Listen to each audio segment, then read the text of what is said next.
Oi, gente, tudo bem? Esses dias eu falei um pouquinho aqui da minha história com a ansiedade e como que eu desenvolvi algumas ferramentas e fui tomando consciência disso para lidar melhor com a ansiedade e até hoje eu utilizo essas ferramentas quando eu percebo que esse padrão tá vindo.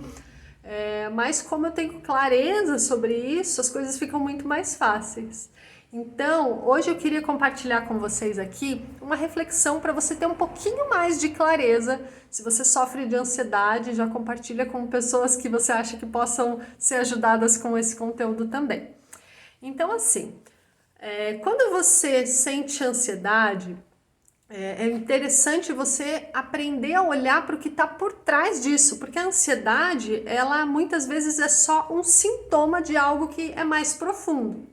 Então, veja bem, quando você está criando inúmeras atividades ou pensando, planejando, querendo resolver milhares de coisas que estão distantes de acontecer, fugindo do agora, ou mesmo realmente fazendo mesmo, por mais que seja realmente o ato de fazer e não só pensar, mas fazendo muitas coisas, muitas vezes isso é uma fuga de alguma coisa. Então a gente quer olhar para aquilo lá no fundo que você está tentando fugir.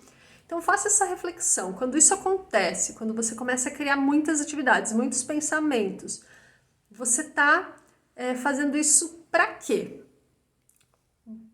Podem existir dois casos, né? O primeiro deles, que é bem comum, é um medo de se aprofundar.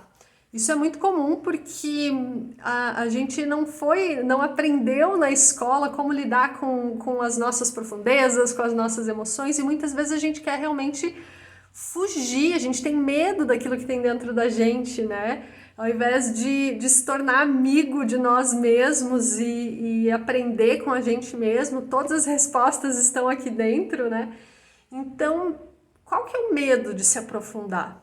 Né? Muitas vezes é esse o caso, é o medo de entrar em contato com as suas profundezas, medo de silenciar, medo de se ouvir. Então, você precisa estar estimulando o tempo todo mesmo, pensando em milhares de coisas para não estar aqui com você. E na verdade você deveria estar com você. Você está com você 24 horas por dia. Por que você está querendo fugir dessa realidade?